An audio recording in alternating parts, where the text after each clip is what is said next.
So yeah, in the dream, I call my mama. I start speaking my language. I say, ngurabe, abarozi batatu, Uganda. As I say, like, what I'm saying in English, I say my mama, come see. This like dark, like super. It's like 2 a.m. in the dream and in the real life. My mama, come see. You know what I'm saying? And I say, yeah, they go right there. And I get close to the window, and there's three of them, three wishes that look like three demonic little kids, demonically possessed demons. You know, demons come in all shapes and forms. You know what I'm saying? And there's three of them. And as I pointed them, like, they go the wishes right there. The little kid like come right on me aggressively, like full speed, like coming, like he finna come through the window, like trying to come attack me through the window, like running full speed towards the window. You know what I'm saying? And the words I remember saying was "Kuma shitanika, Gina like Kuma shitanika, Gina like Yesu." Man, I remember the little demon got like so close to me, like yeah, almost like the little demon almost bit my hand. As soon as I say those words, like I woke up and got on my knees and started praying. You know what I'm saying? And they showed me that like it was the war was real. You know what I'm saying? Because I knew the war was going on, but I didn't know it was like that deep. And the whole day was like just a chain of events that took place. That like even right before then, like an hour before that, me and my mama had prayed because I was also seeing I was just my spirit feeling the discernment, and you know what I'm saying, the energy. I was feeling the vibration, just the things, just chaos kept happening. I'm like, oh yeah, it's going on. The wish I hear, and they were just showing me like, okay, this is real. Like, okay, the devil he know what's really going on. He might feel like, okay, I might be a threat to him, so I'm going to attack, and I gotta stand on business. I gotta do it. I gotta move righteous, because that's what's gonna protect me, and the word is gonna protect me. But you know. Hello, welcome to my channel. I'm Jacquez the Vibe, also known as Jacquez Miss Whitney Mine, also known as Mr. Holy Flame, Mr. Holy Fire, Mr. Watchblade, Mr. Waymaker. And today I'll be talking about the price of becoming a servant of Christ. You know what I'm saying? And because you know a lot of people they attempt to follow Christ, or they really like genuinely want to follow Christ, and but they're not aware of the, you know what I'm saying, what comes with it, you know what I'm saying? And I'm here today to talk about that. Like, because becoming a servant of Christ, like true servant of Christ, is not a walk in the park. It won't be. I thought the same thing too at first, like, but the truth of the matter is that it won't be easy. You know what I'm saying? There will be obstacles and challenges that you will consistently, and like battles that you will continue, spiritual battles that you have to continuously fight perpetually. You know what I'm saying? And that's what the price will come with it. You gotta think, like, if Satan tempted Jesus, what makes you think he's not going to tempt you? You feel me? So you got to be already have on the full armor of God. It speaks about it in Ephesians, that, you know, in order so you be prepared for this. You know what I'm saying? Because, like, especially with me, especially when the devil, Satan, knows that, he's like, you really giving your life to God, like, you're not really playing, like he's gonna test you. Hey, hand these soldiers or the witches, the people that's, you know what I'm saying, because you know, as soon as you become a child of God, you become an enemy of the devil. You know what I'm saying? So the devil because now you going against his kingdom. If he feels like you a threat to his kingdom, he's going to attack you. He's going to do whatever to try to bring you down. He might attack you through your marriage, through your psychologically, through your friendship, through your family. It might be, you know, chaos and a calamity, confusion. You know what I'm saying? Because that's the devil's plan to cause. The devil come to kill, steal, and destroy, cause confusion. You know what I'm saying? So when you start walking on this path of Christ, you know what I'm saying, just be prepared what's gonna come with it. It won't be a walk in the park. Be prepared to battle. You feel me? And that's what it is. We are spiritual warriors. You know what I'm saying? And God chose us for a reason. But don't be like those people that. Matter of fact, let me get my notes. So Matthew, let's go to Matthew 13, verse 1. Right? This is the Bible that I was given to, but I was in jail, by the way. Matthew 13.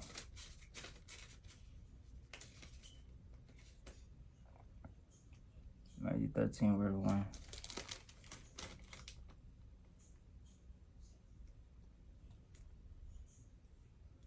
Okay, it says, the same day Jesus went out of the house and sat outside the sea, and the great crowds gathered about him, so that he got into the boat and sat down, and the whole crowd stood on the beach. And he told them many things in parables, saying, a sower went out to sow, and as he sowed, some seeds fell along the path, and the birds came and devoured them. Other seeds fell on rocky ground, where they did not have much soil, and immediately they sprung up, since they had no depth of soil. But when the sun rose, they were scorched, and since they had no root, they withered away. Other seeds fell among thorns, and the thorns grew and choked them. Other seeds fell on the ground on good soil and produced grains, some 100-fold, some 60, some 30. He who hears, let him hear. You know what I'm saying? So then the disciples were like, why are you speaking parables? And he's saying, I'm like, if you got the knowledge and the wisdom, this is for you, because people that don't understand it, if you know, you know. You feel me? That's what basically what he was saying. If you know, you know. And if you don't, it ain't for you. So they still didn't understand. They were like, they were trying to understand. And so he broke it down like in a simple form. He was like, this is Matthew 13, verse 18. Hear then the parable of the sower. When anyone hears the word of the kingdom and does not understand it, the evil one comes and snatches away what has been sown in his heart. This was what was sown along the path. As for what was sown on the rocky ground, this is the one who hears the word and immediately receives it with joy. Yet he has no root in himself, but endures for a while. And when tribulations or persecution arises on account of the word, immediately he falls away. As for what was sown among thorns, this is the one who hears the word, but cares of the word, and the deceitfulness of riches choke the word, and it proves unfruitful. As for what was sown on good soil, this is the one who hears the word and understands it. He indeed bears fruit and yields. In one case 100-fold, in another 60, and another 30. So I'm saying? So that's what he was saying about that. But yeah, if you didn't fully like grasp the verse I just shared, I'll reveal another one, so you feel me, so you can like fully apprehend, you feel me. But Matthew 7 verse 24, you know what I'm saying, he went in depth. He talks about it too, like different type of people.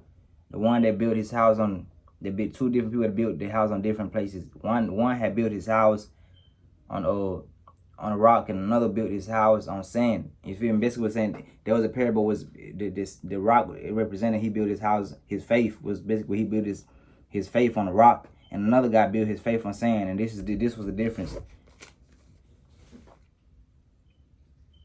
He said, everyone then who hears these words of mine and does them will be like a wise man who built his house on the rock.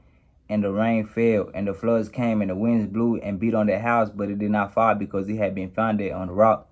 So basically saying, like, this, like, the man that was really walking with God, you know what I'm saying, built his house on the rock. When rain came and thunder came, and basically, like, he's saying, like, in the parable, basically, like, personifies, like, okay, he's saying, like, trials came, tribulations, chaos, calamity, devastation, just a whole bunch of trials, chaos came, and that person, in uncertainty, that person did not lose his faith, and he stood, and he went through it, he went through it, and he thrived against them trials, because he has built his faith on the rock.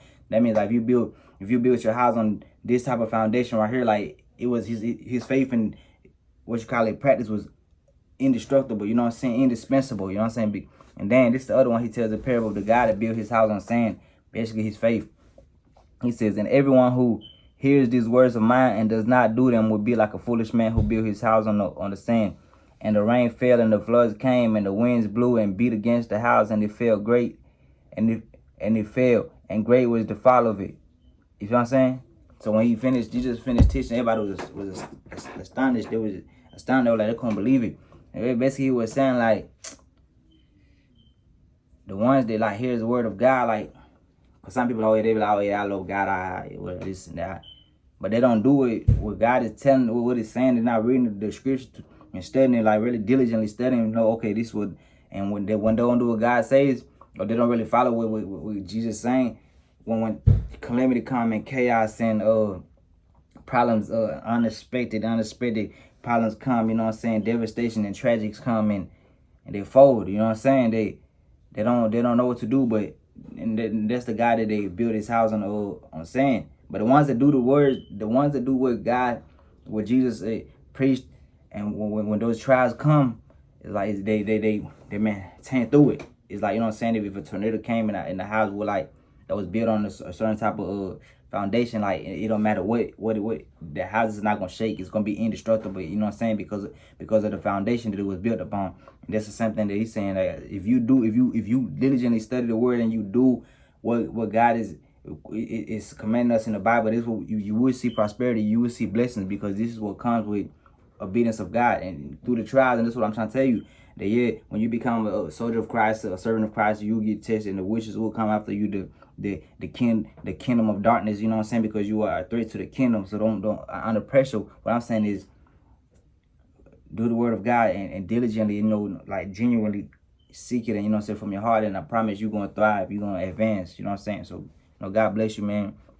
Hit the bell notification, comment, leave a like, you know what I'm saying. Just stay in touch, you know what I'm saying, because I'm as I'm going, I'm trying to help y'all go too through my testimony. God bless y'all.